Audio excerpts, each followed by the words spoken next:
Mesdames et messieurs, bonsoir et bienvenue dans cette édition. Au sommaire, agression mortelle d'un accompagnant des agents des eaux et forêts à Bignona.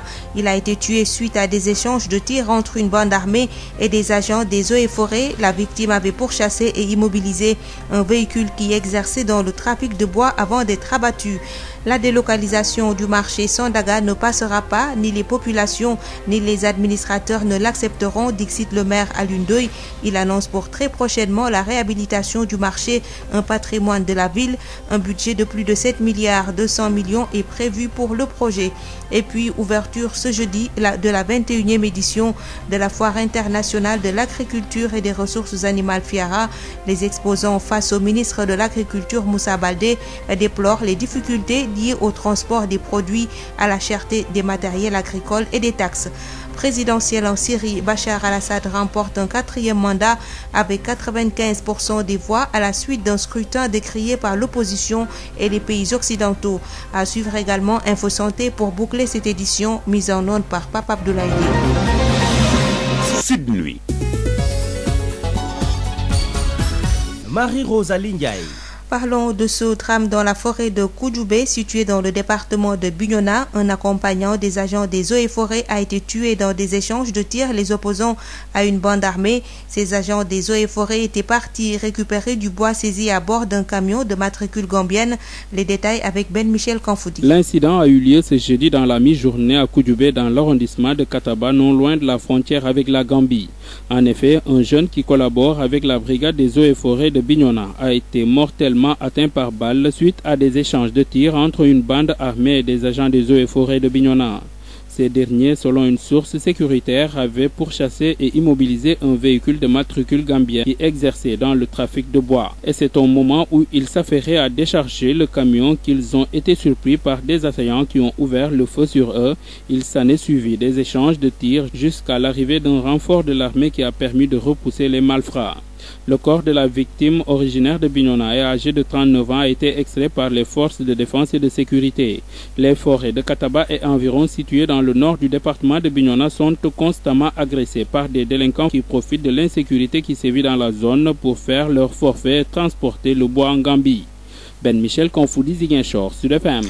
Les enjeux sécuritaires à la frontière sénégalo-gambienne, notamment à la région de Kédougou, étaient au cœur des débats. Ce jeudi, à la Maison de la Presse, c'était lors de la présentation d'une étude intitulée « Défis transnationaux et sécuritaires aux frontières Guinée-Mali-Sénégal entre vulnérabilité et résilience », cas de la région de Kédougou, réalisé par Timbuktu Institute, renforcement de la présence de l'État dans la zone, sensibilisation des populations ou décentraliser les infrastructures sont entre autres défis à relever pour éviter que Kédougou tombe dans la main du groupe d'extrémistes. Abdoulaye Diop signe le compte rendu de la cérémonie de restitution. Les défis sécuritaires existent réellement dans la région de Kédougou, frontalière avec la Guinée et le Mali, d'où l'urgence pour l'État du Sénégal de renforcer sa présence dans cette zone, selon Bakary Samb, directeur de Timbuktu Institute. Il y a un appel pressant aux autorités de renforcer la sécurité.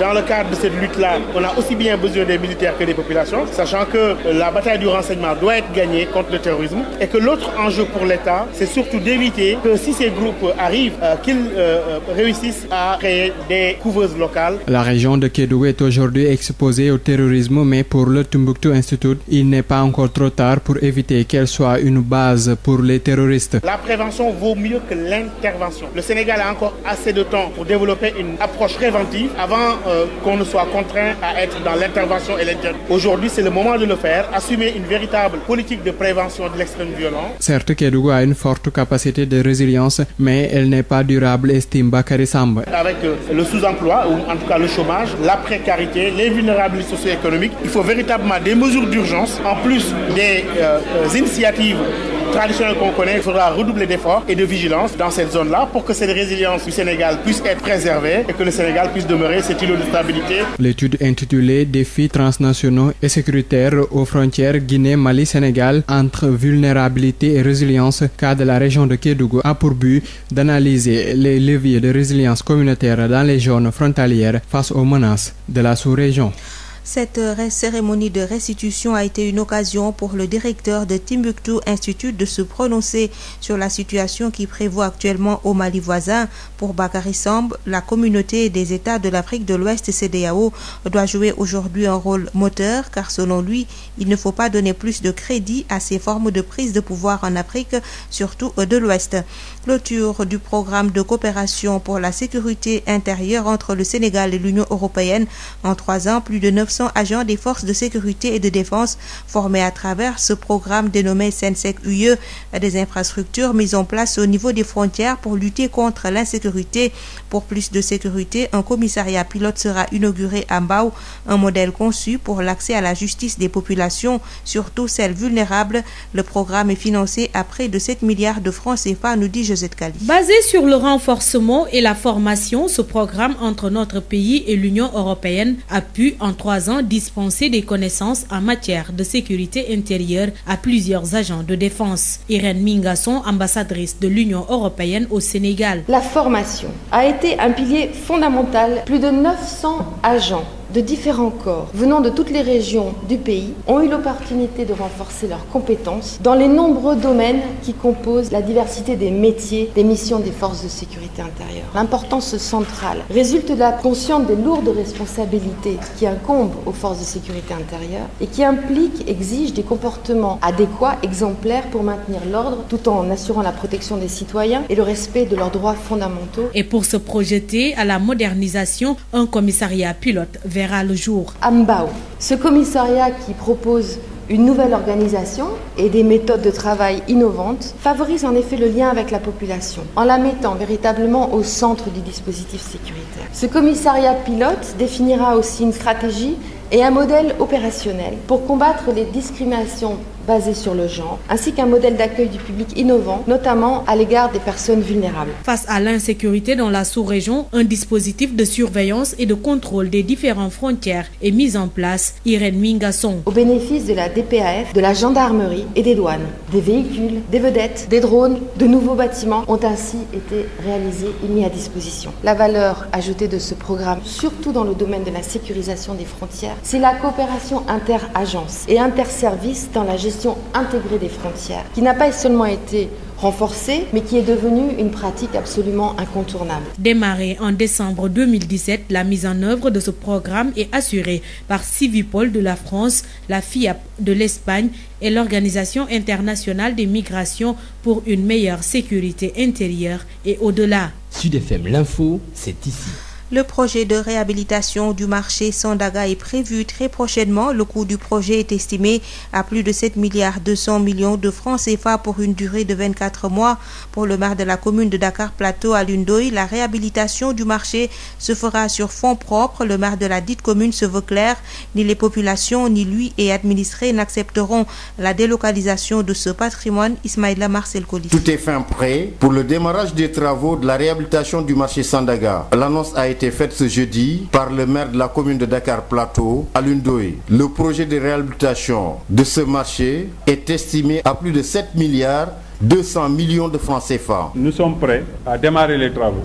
L'entreprise n'attend de moi que l'ordre de service de démarrage des travaux. Donc, tout s'est fait suivant les règles, comme ça doit se faire, et légalement. Pour assurer que ça, pour l'instant, c'est fait sur le budget de la commune à 100%. Mais ça nous a poussé pendant des années à serrer la ceinture pour nous sortir les moyens d'investissement que nous sommes en train de dérouler actuellement. Il a fallu des années de sacrifice. Cet appel d'offres, il est à 7 milliards 208 millions 252 418 francs TTC. Il est attribué au groupement d'entreprises Ecotra A4 Group pour un délai contractuel de 24 mois. Pour le maire de Dakar Plateau, Alioune Ndoye, les populations de la dite localité n'accepteront pas que le marché soit délocalisé, comme le souhaitent certains. Nous n'accepterons jamais, nous, populations de Dakar et du Plateau, que le marché Sandaga soit délocalisé. Nous avons besoin de notre marché. Et je ne sais pas qu'est-ce qui est cherché. Si on se bat pour Sandaga, dans un souci de préservation du patrimoine de la ville, tout le monde doit appuyer Alioune Ndoye pour justement que cette construction se fasse, parce que personne ne pourra déplacer ce patrimoine. Il est patrimoine de la ville, il est carte postale de la ville, il est tout ce qu'on veut de la ville de Dakar. Si c'est pour y faire certains projets, c'est-à-dire le donner à des privés qui fassent autre chose, ils auront toujours la commune du Plateau en face, que ça soit clair. Et ils auront les populations du Plateau en face, Et ils auront la population dakaroise en face quand elle aura le soubassement de tout ça. La durée des travaux de réhabilitation de ce marché est de 24 mois. Le maire de la dite commune exhorte les populations à s'unir pour un meilleur déroulement de ce projet. Ismaïla Marcel Colly, un comité de pilotage pour la formalisation du secteur informel a été mis en place par le ministre de l'Artisanat et de la Transformation du secteur informel, Papa Amadou Ndiaye, ce 27 mai. La question de l'emploi des jeunes et des femmes a été posée. Le compte rendu de Ndeye Fatou Diop. Le secteur informel, une contrainte pour l'émergence du pays, l'élaboration d'une stratégie nationale de formalisation de l'économie informelle est lancée. Papa Amadou Ndiaye, ministre de l'Artisanat et de la Transformation du secteur informel. Il est essentiel de rappeler que transformer le secteur informel contribue fortement à améliorer le climat des affaires au Sénégal, sans lequel il serait difficile d'envisager un développement de l'activité économique et sociale de notre pays. Je vous invite par conséquent, dans le cadre des travaux de conception de cette stratégie, à vous intéresser particulièrement aux conditions de création d'entreprises, de facilitation de la formalisation des activités, de l'allègement de la fiscalité par des régimes incitatifs et à l'extension de la protection sociale aux acteurs de l'économie informelle. Dramane Aïdara, directeur général du BIT, revient sur les statistiques au Sénégal. Au Sénégal, l'informel concerne au moins 90% de l'emploi et 97% des entreprises. Et cette réalité sénégalaise est aussi caractéristique de la réalité de la plupart des pays d'Afrique au sud du Sahara.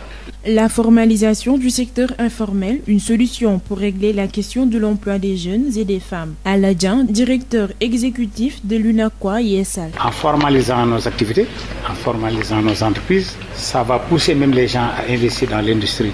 Ça va pousser aussi à la création d'emplois. Au moment où certains jeunes, disons, risquent leur vie dans les océans ou bien dans le désert. Si nous suivons l'État dans cette politique, je peux vous assurer que l'économie informelle peut absorber une majeure partie des chômeurs, des jeunes, mais surtout des femmes. Malgré que le secteur informel représente 90% de l'économie du pays, sa formalisation sera un défi à relever. La 21e édition de la Foire internationale de l'agriculture et des ressources animales s'est ouverte ce jeudi sous la présidence du ministre de l'Agriculture, occasion saisie par les exposants pour interpeller Moussa Baldé sur les difficultés du secteur, entre autres difficultés l'acheminement des produits à destination, la cherté des matériels agricoles, l'accès aux projets et la conservation des produits de consommation à longue durée. Le ministre de l'Agriculture promet un accompagnement de la tutelle pour faire du secteur une activité génératrice d'emploi chez les jeunes.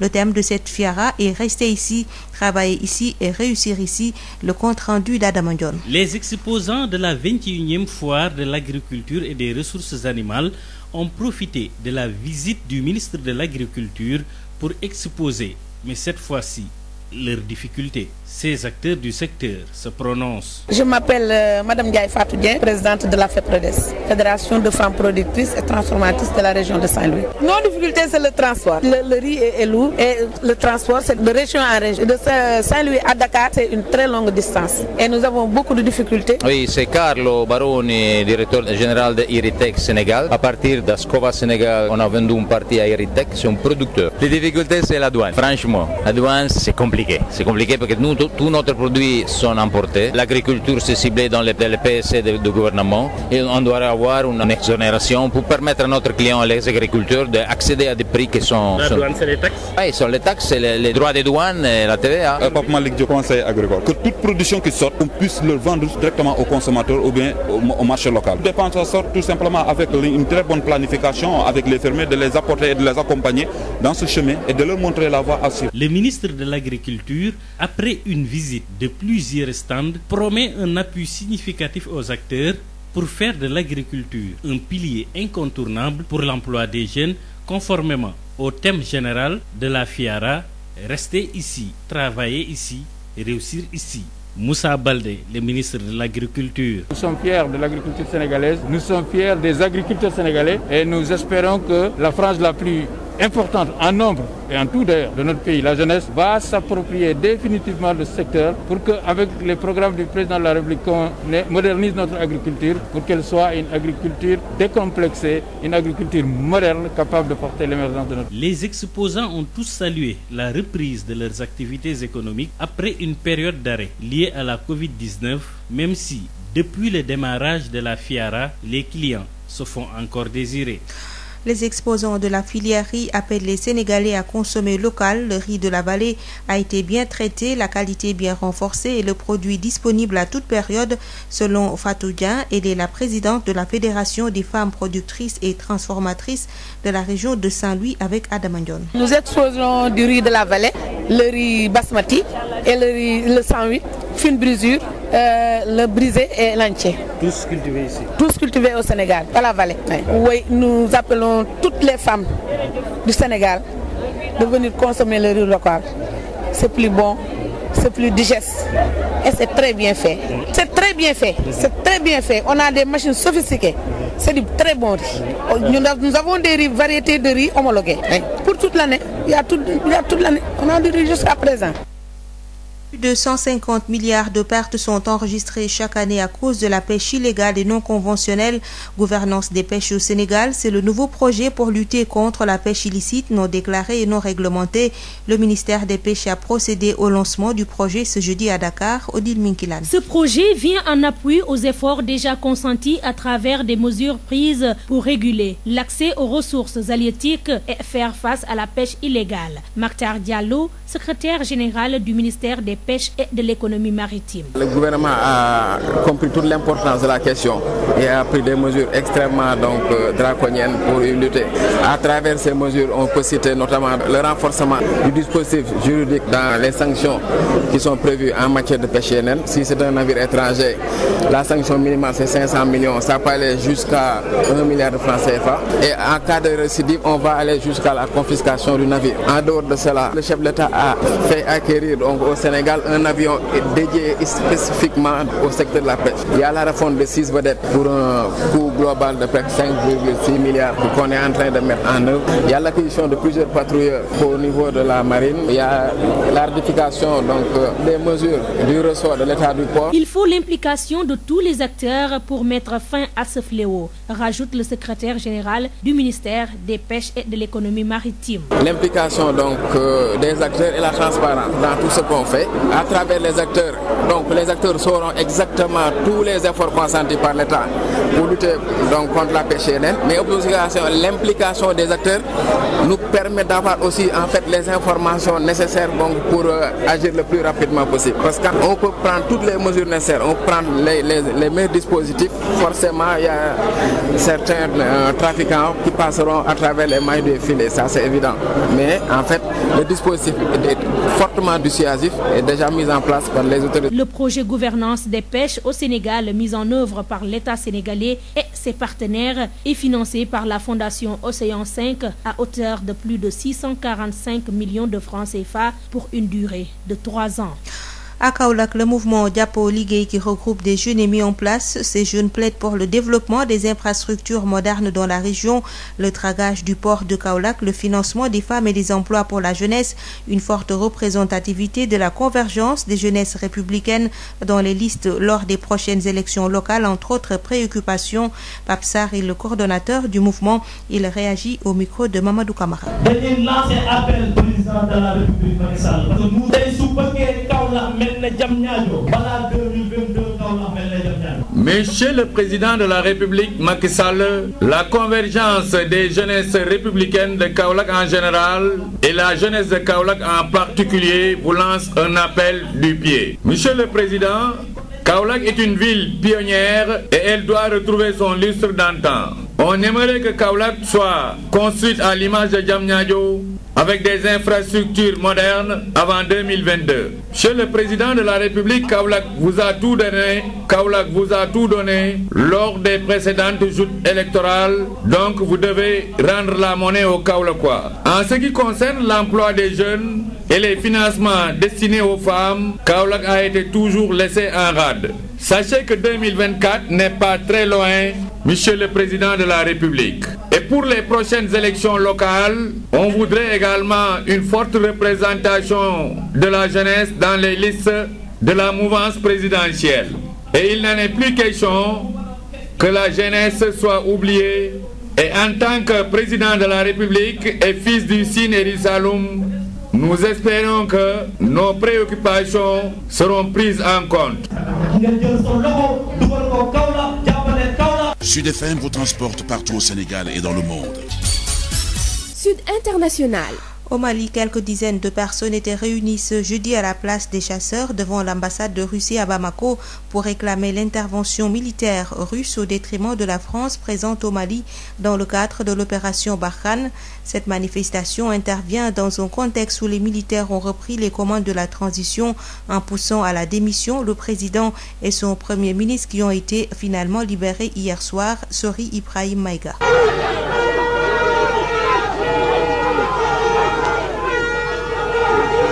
Sous un ciel nuageux et des gouttes de pluie qui tombent devant l'ambassade de la Russie au Mali, au pied du monument de sa sœur, Youssouf Maïga exhorte la présence militaire russe au Mali. Nous, ce que les populations maliennes ont besoin, les Russes n'ont qu'à soutenir le Mali.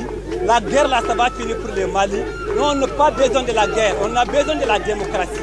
Même vœu pour Yahya Jarak qui tient aux 2 points les 2 drapeaux maliens et russes. On en a marre de la collaboration malienne-France. C'est à cause de ça nous on est venus pour vraiment soutenir une collaboration malienne et russe. Chaque pays européen défend ses intérêts, moi je sais. Mais avec l'intérêt russe, je pense que le Mali peut s'en sortir que l'intérêt français. Ba Abdoulaye est reconnaissant vis-à-vis du peuple français, mais dénonce par contre la politique de l'État français sur le plan sécuritaire dans notre pays. On a souffre, on a fatigué.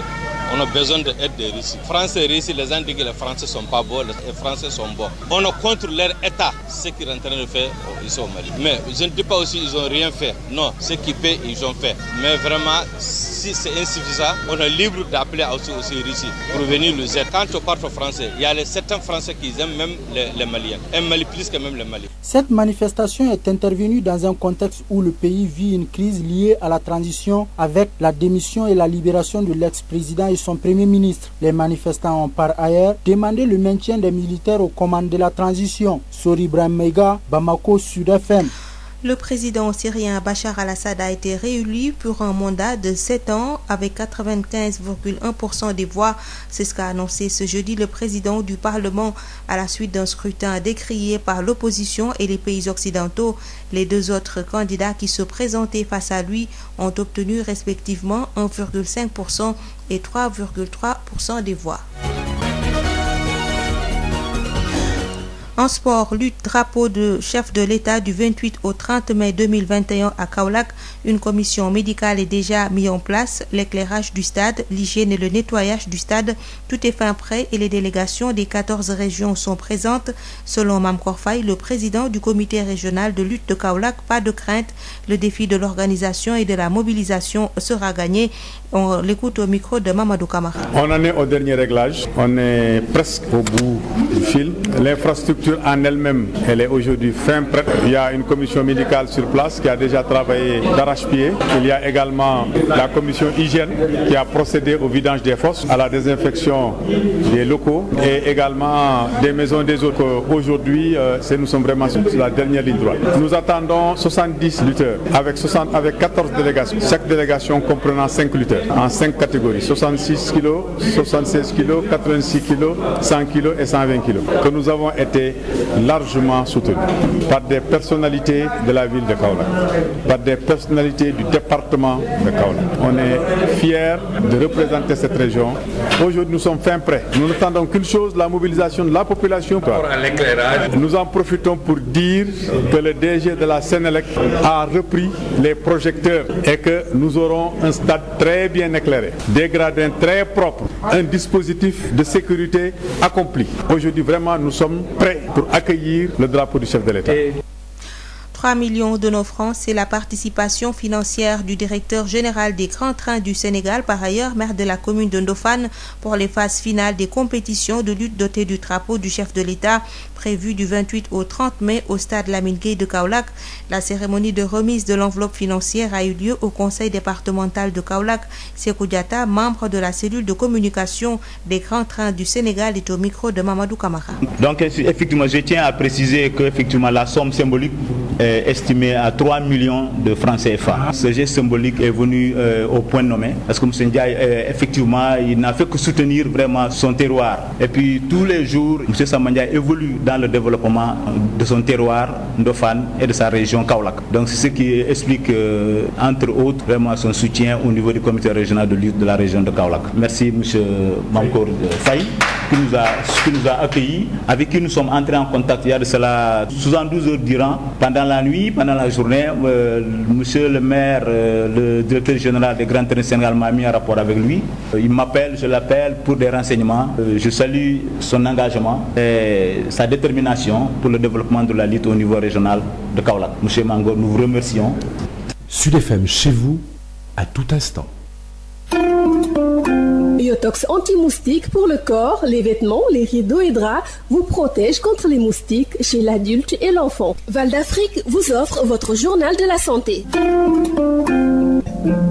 Bonjour à tous et bienvenue. La région de Thiès a des efforts à faire pour améliorer son taux de détection des cas de tuberculose qui s'élève à 68% contre un objectif fixé à 75% par le programme national de lutte contre la tuberculose selon l'agence de presse sénégalaise. Une déclaration faite lors de la journée régionale de lutte contre la tuberculose organisée 2 mois après la journée mondiale à Thiès. L'accent a été aussi mis sur le fait que les médicaments contre le bacille de coque sont gratuits et disponibles dans la plupart des structures sanitaires, les relais communautaires, les Badianougor, la maison d'arrêt et de correction, le secteur de l'éducation, de la jeunesse et des sports étaient représentés à cette rencontre. Longtemps balayé d'un revers de main par la plupart des experts, la théorie d'un accident de laboratoire à Wuhan en Chine est revenue en force ces dernières semaines dans le débat américain. Joe Biden rappelle que les travaux du renseignement américain qui se concentrent sur 2 hypothèses, origine animale ou fuite d'un laboratoire, n'ont pas permis à ce jour d'aboutir à une conclusion définitive. Les États-Unis continueront à travailler avec leurs partenaires à travers le monde pour faire pression sur la Chine afin qu'il participe à une enquête internationale complète, transparente et basée sur des preuves, a ajouté le président américain, déplorant l'attitude de Pékin sur ce dossier. C'est tout pour aujourd'hui. Merci de nous avoir suivis. Biotox anti-moustique pour le corps, les vêtements, les rideaux et draps vous protège contre les moustiques chez l'adulte et l'enfant. Val d'Afrique vous a offert votre journal de la santé.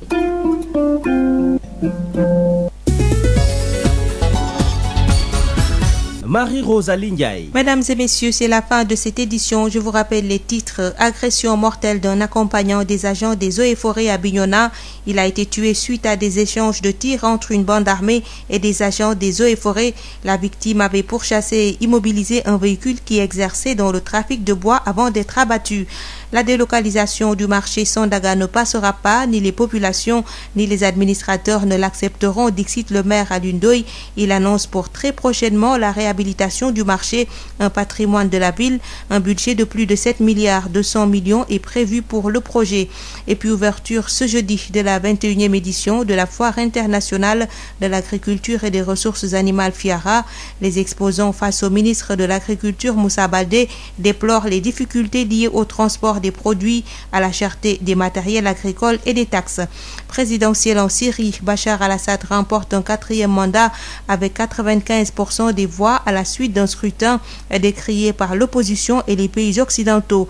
Info Santé a bouclé cette édition mise en onde par Papa Abdoulaye Dieye. Merci de nous avoir suivis. Dans quelques instants, votre chronique Sud Nutrition qui sera suivie de votre émission Al Bidaya en compagnie des oustaz Alioune Sall et Mbacké Sylla.